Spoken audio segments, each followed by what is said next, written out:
ஆண்டவரும் இரட்சகருமாகிய இயேசு கிறிஸ்துவின் இனிய நாமத்தில் உங்கள் யாவருக்கும் அன்பின் வாழ்த்துக்களை தெரிவித்துக் கொள்கிறேன். அருமையான தேவ பிள்ளைகளே, புதிய நாள் புதிய நம்பிக்கை தின தியானத்தின் மூலமாய் இந்த நாளில் கூட உங்களை சந்திப்பதில் நான் மிகுந்த மகிழ்ச்சி அடைகிறேன். அல்லேலூயா. இன்றைக்கு கூட கர்த்தர் நமக்கு கொடுக்கிற வார்த்தை என்ன? யோசுவாவின் புஸ்தகம் 3ஆம் அதிகாரம் 7வது வசனம் கூட வாசிக்க கேட்போம். கர்த்தர் யோசுவாவை நோக்கி, நான் மோசையோடு இருந்தது போல உன்னோடும் இருக்கிறேன் என்பதை இஸ்ரவேல் எல்லாரும் அறியும்படிக்கு இன்று அவர்கள் கண்களுக்கு முன்பாக உன்னை மேன்மைப்படுத்துவேன். பாருங்க, எவ்வளவு அழகாக சொல்லப்பட்டிருக்கு. ஆண்டவர் யோசுவா பார்த்து சொல்றாரு, நான் உன்னை மேன்மைப்படுத்துவேன். அதுக்கு சொல்றதுக்கு முன்னாடி ஒரு காரியத்தை சொல்றாரு, நான் மோசையோடு இருந்தது போல உன்னோடு கூட இருக்கிறேன் என்பதை இஸ்ரவேல் எல்லாரும் அறியும்படிக்கு. இன்னைக்கு அதே வார்த்தையை உங்களை பார்த்து ஆண்டவர் சொல்றாரு, நான் உன்னோடு கூட இருக்கும்படிக்கு, நான் உன்னோடு கூட இருக்கிறேன் என்பதை எல்லாரும் அறிந்து கொள்ளும்படி. ஒருவேளை உங்கள் வீட்டில் உங்களை ரொம்ப அப்ரஸ்ட் பண்ணுறாங்களா? உங்கள் வீட்டில் என்னை நம்பவே மாட்டேங்கிறாங்க, என்ன ஒருவேளை எங்கள் வீட்டில் என்னை ரொம்ப வேதனைப்படுத்துகிறாங்க. தெய்வ பிள்ளையே, ஒரு வேலைச்சலத்தில் நீங்கள் வாழ்கிற இடத்துல உங்கள் பகுதியில் ரொம்ப உங்களை வேதனைப்படுத்தி உங்களை துன்பப்படுத்துகிறாங்களா? துன்பத்தின் பாதையில் நடந்து போயிருக்கீங்களா?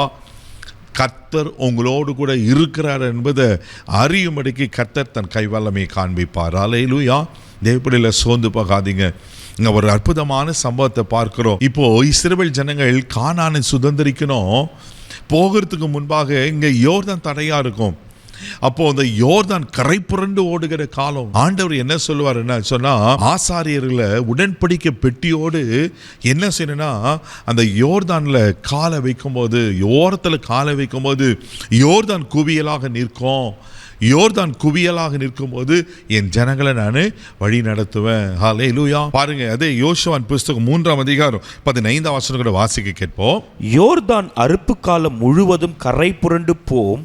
பெட்டியை சுமக்கிற ஆசாரியர்கள் கால்கள் தண்ணீரின் ஓரத்தில் பட்டவுடனே மேலிருந்து ஓடி வருகிற தண்ணீர் நின்று சாத்தானுக்கு அடுத்த ஆதாம் ஊர் வரைக்கும் ஒரு குவியலாய் குவிந்து உப்புக்கடல் என்னும் சமமான வெளியின் கடலுக்கு ஓடி வருகிற தண்ணீர் பிரிந்து ஓடிற்று. அப்பொழுது ஜனங்கள் எரிகோவுக்கு எதிராக கடந்து போனார்கள். அல்லேலூயா. பாருங்க, ஆசாரிகளை கொண்டு காலை வைக்க சொல்றாரு. பெட்டியோடு அவங்க யோர்தான் கரை புரண்டு போகிற யோர்தான் குவியலாக நின்றுதான் அவர்கள் கடந்து போனார்கள். தேவப்பிள்ளையில் அதே யோசுவா 4ஆம் அதிகாரம் 14ஆம் வசனம் கூட வாசிக்க கேட்போம். அந்நாளில் கர்த்தர் யோசுவாவின் சகல இஸ்ரவேலர் கண்களுக்கு முன்பாகவும் மேன்மைப்படுத்தினார். அவர்கள் மோசேக்கு பயந்திருந்தது போல அவனுக்கும் அவன் உயிரோடு இருந்த நாள் எல்லாம் பயந்திருந்தார்கள். ஆமென். தேவப்பிள்ளை அங்கே சொன்னார், நான் மோசையோடு இருந்து போல உன்னோடு கூட இருப்பேன். மோசைக்கு எப்படி ஜனங்க பயந்தாங்களோ அதே போல் பயப்படுவாருங்க. இந்த அற்புதம் நடந்த உடனே இங்கே யோசுவாக்கு ஜனங்களாம் பயந்தார்களாம். தேவப்பிள்ளையில் நிச்சயமாக கர்த்தர் உங்களை மேன்மையாக வைப்பார். 2 நாளாக 29:12 வாசிக்கிற எவரையும் மேன்மைப்படுத்த, எவரையும் பலப்படுத்த அவருடைய கரத்தினால் ஆகும். சோர்ந்து போகாதீங்க. அவர் நிச்சயம் உங்களை மேன்மைப்படுத்துவார். நீங்கள் முன்னேறுவதற்கு எதெல்லாம் தடையாக இருக்கோ ஆண்டவர் அந்த தடையெல்லாம் உடைச்சி போட்டு உங்களை கனப்படுத்தி ஆசீர்வதிக்க உண்மையில் இருக்கிறார். கண்களை மூடி நம்ம ஜெபிக்கலாம். அன்பு தகப்பனே, உமக்கு நன்றி சொல்லி துதிக்கிறோம். ஸ்தோத்திரப்பா. ஆண்டவரே, உமக்கு ஸ்தோத்திரம். கர்த்தர் உன்னை மேன்மையாக வைப்பாருன்னு சொன்ன வார்த்தையின்படி அப்பா யோசுவாவை மேன்மைப்படுத்தி கனப்படுத்தின கர்த்தர் இன்றைக்கு இயேசுவின் நாமத்தினால யாரெல்லாம் உடைஞ்சு போய் ஆண்டவரே உமக்கு ஸ்தோத்திரம் என்ற தலைகுனிவோடு இருக்காங்களோ கர்த்தர் இந்த நாளில் அவர்களை கனப்படுத்தும், மேன்மைப்படுத்தும், ஆசீர்வதிக்கும்படியாக நான் ஜெபிக்கிறேன்ப்பா. எங்கள் கிருபையில் கரத்தில் தாழ்த்தி ஒப்பு கொடுக்கிறோம். மகிமை உமக்கு சொல்றது இந்த நாள் முழுதும் கரம் எடுத்து நடத்தும். தெய்வீக பாதுகாப்பை ஒப்பு கொடு. இயேசுவின் மூலம் ஜெபக்கல பிதாவே, ஆமென்.